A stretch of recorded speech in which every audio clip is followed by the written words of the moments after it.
All right, we are live. Welcome back to Real Estate Objection Handling. I'm Matt Sura. In this channel, this is where I break down common real estate objections and break them down and rebuttal those using conversational selling techniques. If you're here live, you could, depending on what platform you're on, if you're on Facebook, if you're on YouTube, you can actually make comments in here. I should be able to actually see those, and I'll do my best to respond to them. If you're catching this on the replay, then be sure to like, subscribe.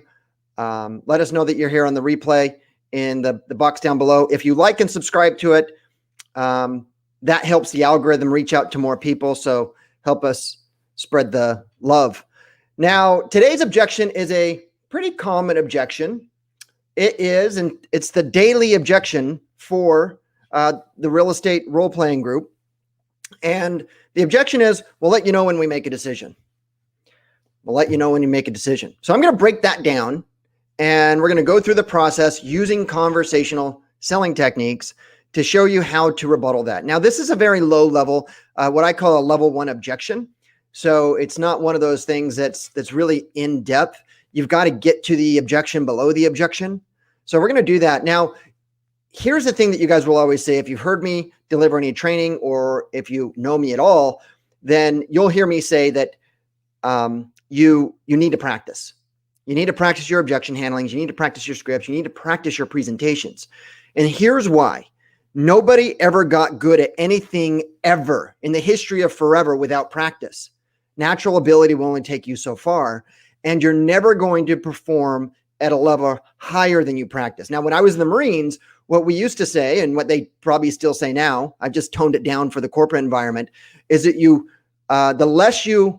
the more you sweat in peace, the less you bleed in war. Practice at the level in which you want to perform, because you're never going to perform at a level higher than the level that you practice. Think about that. So let's go back to this. We'll let you know when we make a decision. It's kind of a BS objection. This is one of those objections that's more like, hey, we need to think about it. Okay, same thing. So we're going to handle it very similar. We're going to use the ultimate rebuttal formula. And the way that we use that is, it's not the words that you say. It's how you say them and the combination in which you use them, and you tie it in with a question, right? Because the person who wants, if you want to control the conversation, you need to be the one asking the questions. So the first thing you need to do is you need to acknowledge what they said, and then approve, make them right. Don't make them wrong. You've probably heard me say this a ton of times. If you want your conversation to be really, really short, go ahead and make your prospect feel like they're wrong or they're not doing the right thing. You don't want to do that. So you're going to approve, and then you're going to soften your question, right? You're going to do a softener, and then you're going to ask a question. That is the structure of the conversation. So now what we need to do is just break it down. So if you ever come up with any objection, just remember the structure of it. Okay. Acknowledging is just active listening. Okay. It's showing your prospect. It's showing that you're actually paying attention. Have you ever had a conversation with someone who just faces on the phone and like, yep, cool. Yeah. Awesome. You know, they're not listening to you. Okay. Don't be that. Eye contact. And if you're not person to person, look straight into the camera like I'm doing right now. Look, I got two screens right here. And so it's very common for me to move side to side. You can do that, but you need to actually look at the camera just like you're looking at someone's eyes. Okay. Because by you looking into the camera, if they're on the other end of a video conference or a video, they're looking into your eyes. So acknowledge what they say. Active listening. Now, that is just, you can repeat what they say or whatnot. Approve, make them right, soften, and ask a question. So let's go into the objection. Again, so it's we'll let you know when we make a decision. Okay. BS meter's going off. This is a blow off question. This isn't, I think I need to think about it question. So I did write down a few questions that I want you guys to think about. What does this mean? What does that mean? What does we'll call you when we reach a decision? Again, this is another version of I need to think about it. And what point in the sales cycle are we going to get this? Okay. Are you going to get this on the phone on your first initial engagement? Because the way that you rebuttal things are going to be different than if you're sitting at the kitchen table going for a signature versus that if you're just making your first follow-up call. You need to rebuttal the objection much differently. So let's go through this. I need to think about it. So we're going to acknowledge it. I totally understand that you need some time to make a decision. I did a level shift right there. Okay. A level shift is taking what their objection is and twisting it and inserting your own objection. See, we'll reach out to you. We'll contact you when we make a decision. And what I did is, look, I totally get that you need some time to make a decision. See, they said that they were going to contact me when they made a decision, and I turned it in. Look, I get that you need some time to make a decision. And now I'm going to make them right. In fact, most homeowners that I work with are wanting to hire the right agent for the job of selling their home. See, I did it again. Okay.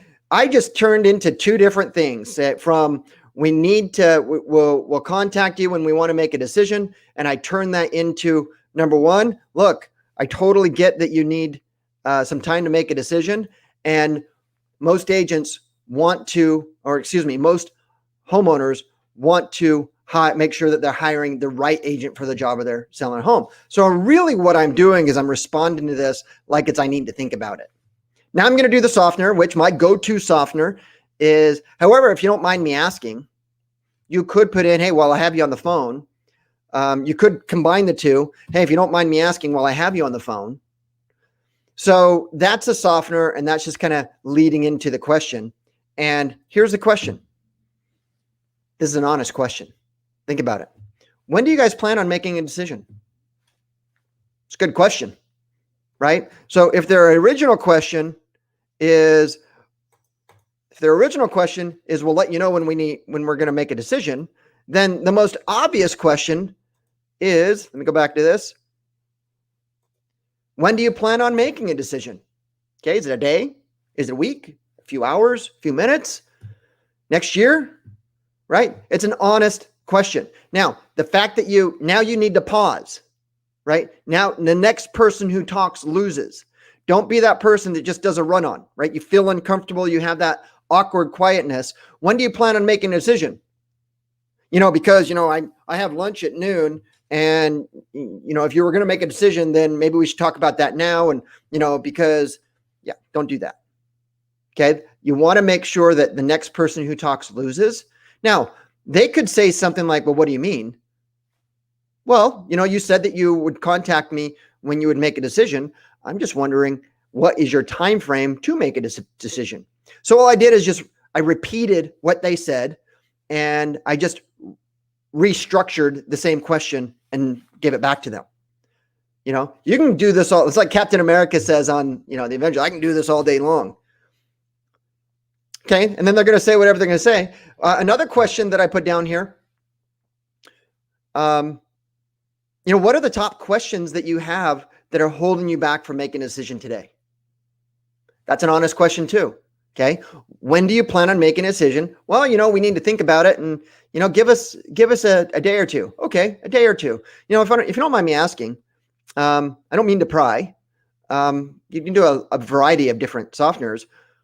What are the top questions? In my experience, when people say that they need some time to make a decision or they need to think about it, see how I grouped them into, and I deflected.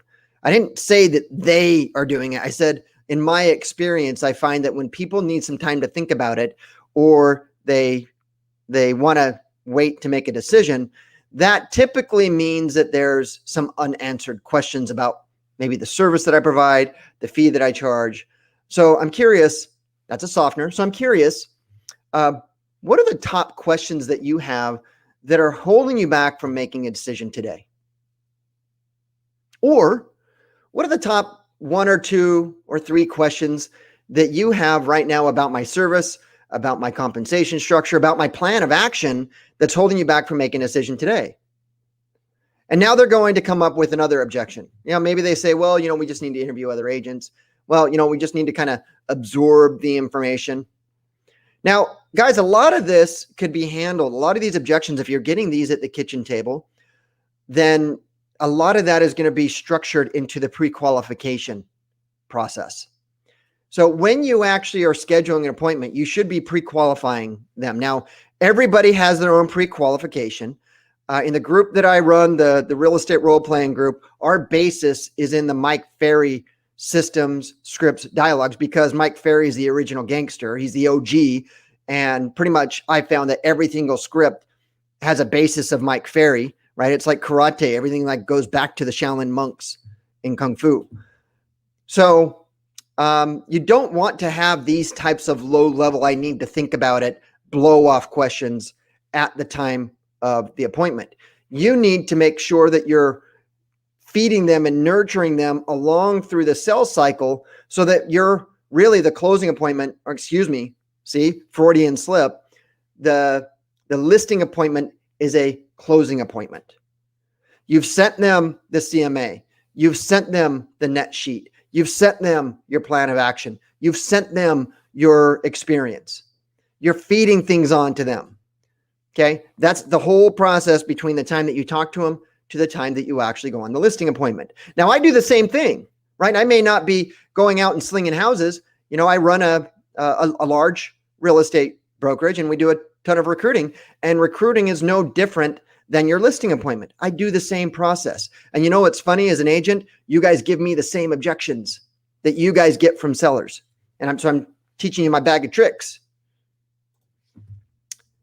Another question. Do you feel, you know, look, I totally get that you want to think about it. I totally get that you want to do this, that, and the other. But look, do you feel that my experience, my market knowledge, and my plan of action can get your home sold? Or you could do this. Look, guys, in my experience, homeowners want three things. They want to sell their home for the most money in the quickest amount of time with the least amount of hassle. Is that true for you as well? Yeah, it is. See, guys, if you watched any of my training, that's my go-to thing.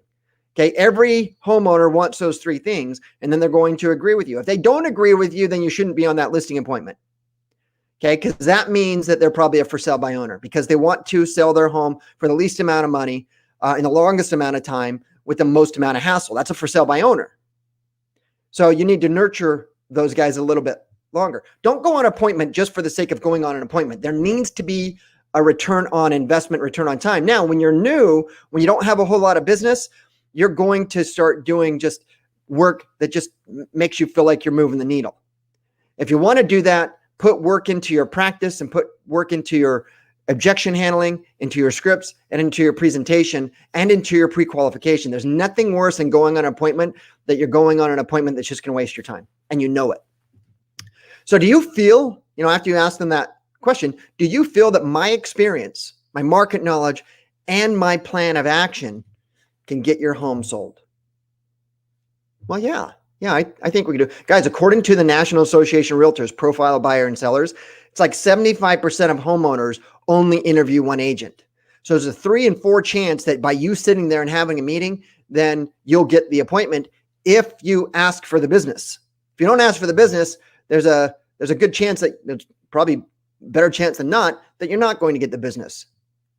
Okay, yeah, Brett, I think that we could do that. Okay, well, what is it that I can do or say in order for you to make a decision and hire me today so that we can get your home sold? Now you put it on them. See that? What can I do or say right now that can make a decision to hire me? Notice how these are all what and how questions.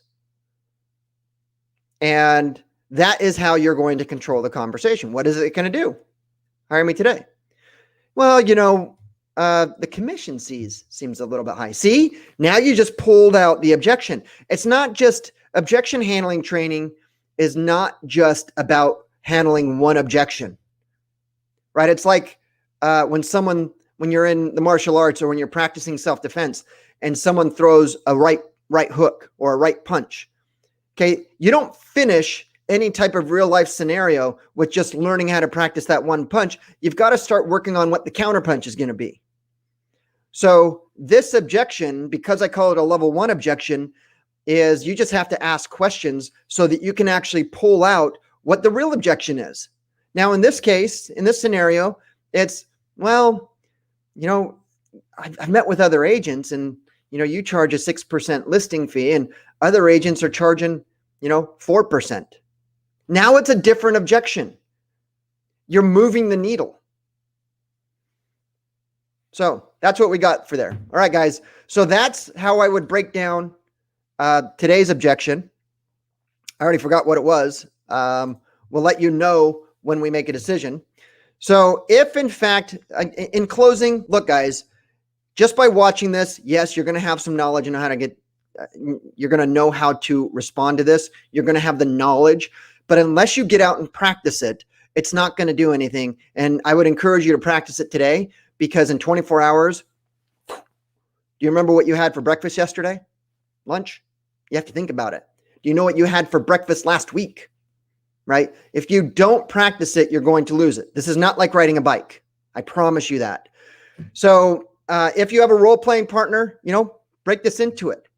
Make sure that you guys are sparring at a very high level. If you're not practicing at a realistic high level, it's not doing you any good. Okay. You're not going to be able to jump into the Major Leagues Baseball by learning how to play t-ball or softball. So practice at the level in which you want to perform. If you need a role-playing partner and you don't have one, you should be role-playing at least 3 to 5 times a week. Head over to the real estate role-playing group, get signed up, and we'll schedule you with a role-playing partner every single day of the week that you want to role play. So that's what I have for today. For those of you that are here live, thank you for tuning in. If you're here on the replay, please like the channel, subscribe to the channel, hit the alert button to be notified of any new content, and go out there, have some conversations, and make it a great day. Talk to you later, guys. Bye.